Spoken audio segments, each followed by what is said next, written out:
Hello everyone, welcome to biology preparations.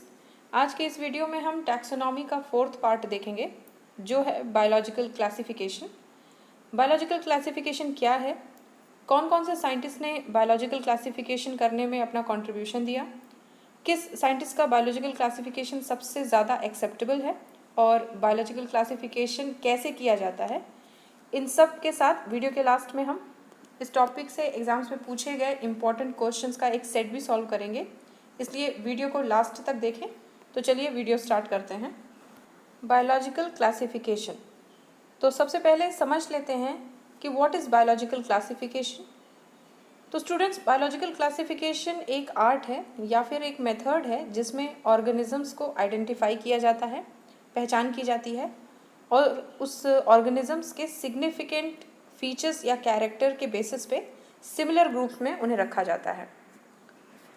अब next question ये आता है कि बायोलॉजिकल क्लासिफिकेशन किया क्यों जाता है।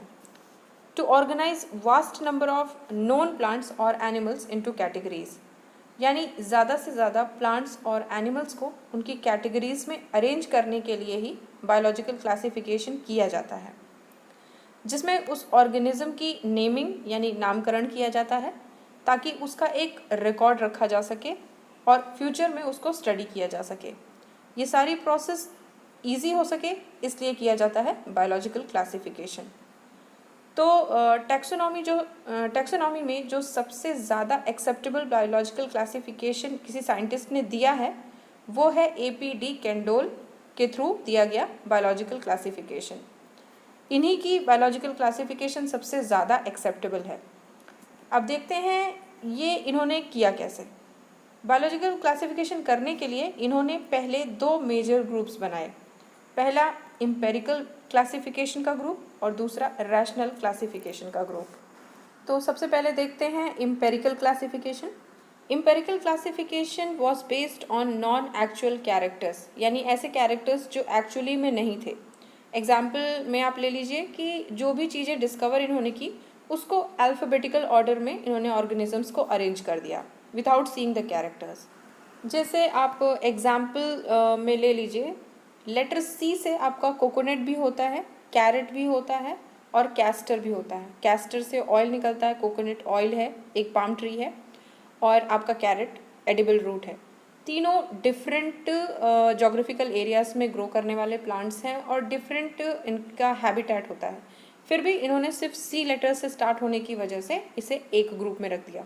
इसी तरह से अल्फ़ाबेटिकल ऑर्डर्स में इन्होंने 26 ग्रुप्स डिवाइड किए और उसी में नेम उस ऑर्गेनिज्म या प्लांट्स या एनिमल्स के पहले लेटर के अकॉर्डिंग उन्हें एक ग्रुप में डाल दिया।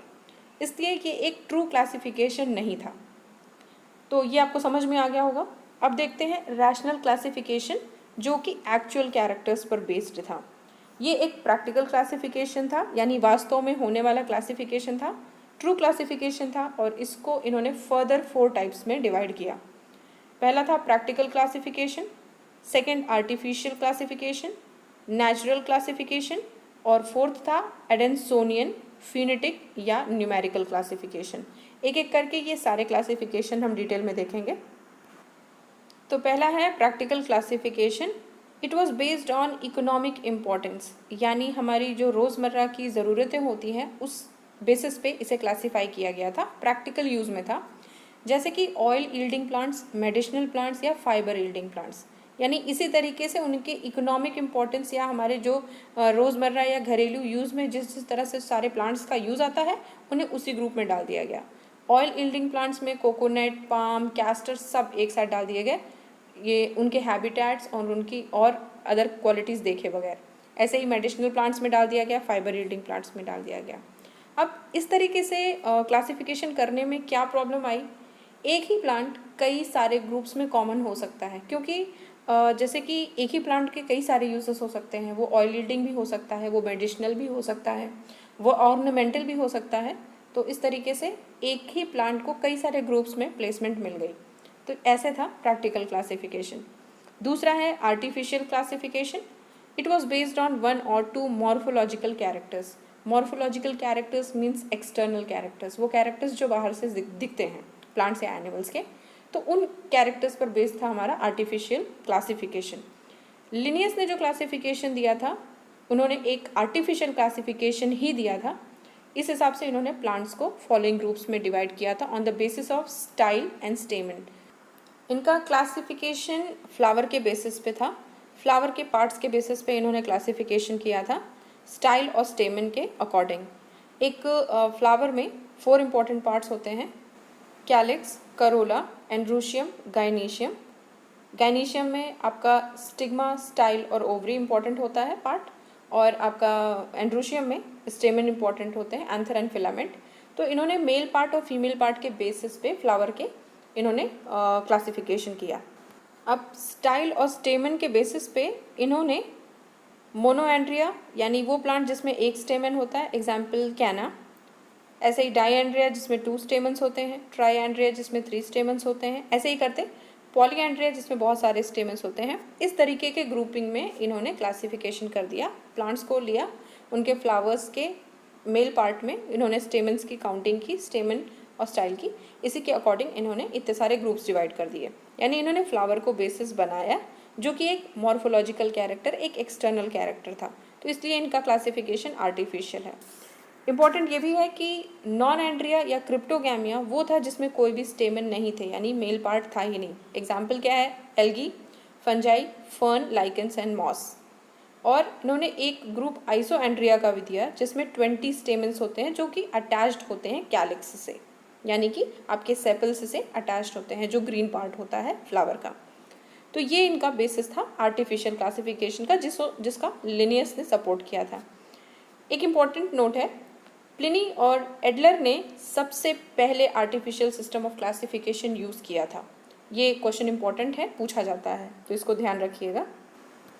नेक्स्ट है natural classification. It was based on all morphological characters. इसके पहले हमने देखा कि आर्टिफिशियल में 1 या 2 मॉर्फोलॉजिकल कैरेक्टर्स यूज़ हुआ था, जैसे लिनियस ने स्टेमन और स्टाइल को बेस बनाया था। लेकिन नेचुरल क्लासिफिकेशन में क्या होता है, सारे मॉर्फोलॉजिकल कैरेक्टर्स, सारे एक्सटर्नल कैरेक्टर्स को इंपॉर्टेंस दी जाती है। अब ये भी 2 टाइप्स के हैं, नेचुरल क्लासिफिकेशन भी 2 टाइप्स का है, नेचुरल फॉर्मल और नेचुरल फाइलोजेनेटिक। अब नेचुरल फॉर्मल और नेचुरल फाइलोजेनेटिक में डिफरेंस क्या है? Natural formal based on morphological characters, not on phylogenetic characters. अभी आप इसको समझ लीजिए, हम आपको आगे बताएंगे कि फाइलोजेनेटिक कैरेक्टर्स क्या हैं। दूसरा है नेचुरल फाइलोजेनेटिक में क्या है, ये मॉर्फोलॉजिकल साथ ही साथ फाइलोजेनेटिक कैरेक्टर्स पर भी बेस्ड होता था। अब आप ये सोच रहे होंगे कि मॉर्फोलॉजिकल कैरेक्टर्स तो एक्सटर्नल कैरेक्टर्स हैं, वो कैरेक्टर्स जो हमें बाहर से दिखते हैं, तो ये फाइलोजेनेटिक कैरेक्टर्स क्या हैं? तो स्टूडेंट्स, फाइलोजेनेटिक कैरेक्टर्स वो कैरेक्टर्स हैं जो एवोल्यूशनरी होते हैं, यानी विकास के क्रम में हम लोगों का जिस तरीके से एवोल्यूशन हुआ है, जो कैरेक्टर्स हमारे डेवलप हुए हैं या जो कैरेक्टर्स हमारे डिमिनिश हुए हैं, कम होते गए हैं, उसको भी बेस बनाया गया था। नेचुरल फॉर्मल में उसको इम्पोर्टेंस नहीं दी गई थी एवोल्यूशनरी कैरेक्टर्स की, और नेचुरल फाइलोजेनेटिक में मॉर्फोलॉजी के साथ साथ फाइलोजेनेटिक कैरेक्टर्स को भी इम्पोर्टेंस दिया गया था। तो यही चीज़ें हैं, यही दोनों में डिफरेंस है। मॉर्फोलॉजी दोनों में इम्पॉर्टेंट है, लेकिन नेचुरल फाइलोजेनेटिक एवोल्यूशनरी कैरेक्टर्स को भी बहुत इंपॉर्टेंस देता है। एक इम्पॉर्टेंट ये भी पॉइंट है कि reproductive characters are more important than vegetative characters. And you know what is vegetative characters and reproductive characters. Reproductive characters यानी कि वो कैरेक्टर्स जो नेक्स्ट जनरेशन में ट्रांसफ़र हो जाते हैं, नेक्स्ट कैरेक्टर्स आपके ऑफस्प्रिंग में जो ट्रांसफ़र हो जाते हैं। वेजिटेटिव कैरेक्टर्स नहीं ट्रांसफ़र होते हैं, यानी कि आपके जेनेटिक कैरेक्टर्स ज़्यादा इंपॉर्टेंट हैं वेजिटेटिव कैरेक्टर्स से। नोट क्या है, फाइलोजेनी क्या होती है, एक एवोल्यूशनरी हिस्ट्री होती है कि किसी भी ऑर्गेनिज्म की एवोल्यूशन कैसे हुई, वो सबसे पहले कहाँ से स्टार्ट हुआ, इस अर्थ पे कैसे आया, फिर कैसे कैसे उसके बॉडी और ऑर्गन्स में किस तरीके से चेंजेस आते गए, और वो चेंजिंग एनवायरनमेंट के साथ साथ कैसे अपने आप को चेंज करता गया, अडेप्ट करता गया, उसके बॉडी में चेंजेस आते गए और न्यू ऑर्गेनिजम्स में डेवलप होता गया। यही है एवोल्यूशनरी हिस्ट्री।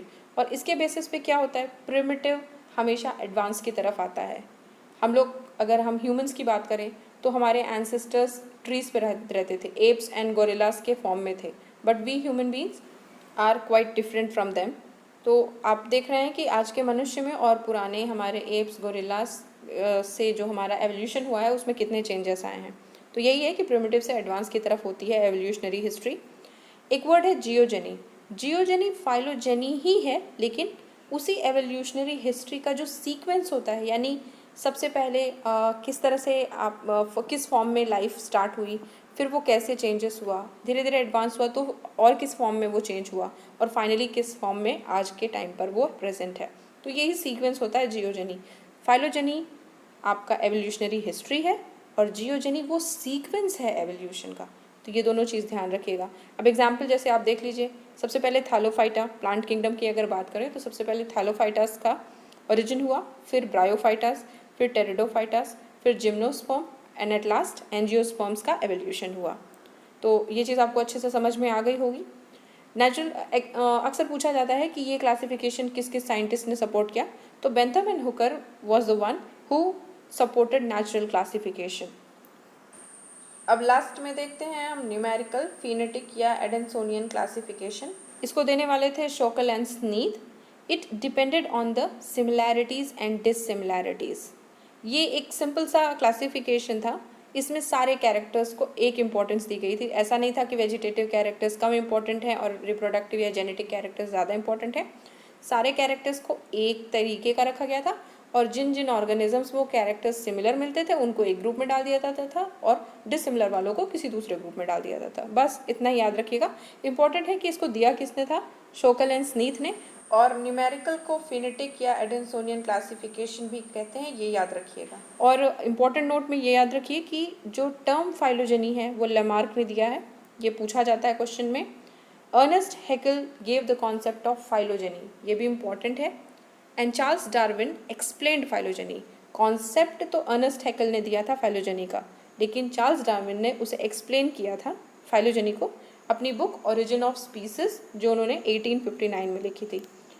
तो स्टूडेंट्स, ये आपका पूरा हो गया बायोलॉजिकल क्लासिफिकेशन। इस टॉपिक को अगर आप तरोली स्टडी करते हो तो इससे बाहर एक भी क्वेश्चन नहीं आएगा। सारे क्वेश्चंस इसी सारे इंपॉर्टेंट पॉइंट से ही उठाए गए हैं। तो चलिए अब क्वेश्चंस का सेट भी सॉल्व कर लेते हैं और खुद भी चेक करिए कि आपको कितना समझ में आया। तुम्हारा फर्स्ट क्वेश्चन है, a system of classification in which a large number of traits are considered is. तो इसका करेक्ट आंसर है ऑप्शन सी, नेचुरल सिस्टम। इसी में बहुत सारे कैरेक्टर्स को यूज़ किया गया था क्लासिफिकेशन करने के लिए, इसलिए करेक्ट आंसर है option C. Next question, classification given by Bentham and Hooker is.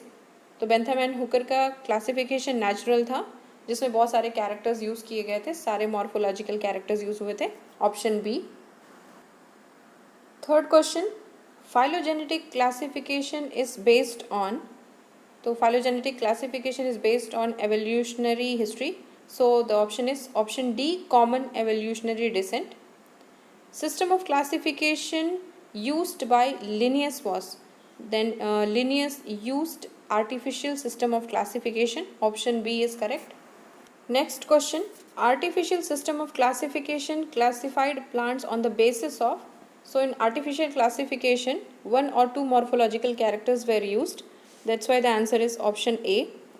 Concept of phylogeny was proposed by, so phylogeny was proposed by Ernest Haeckel, option C.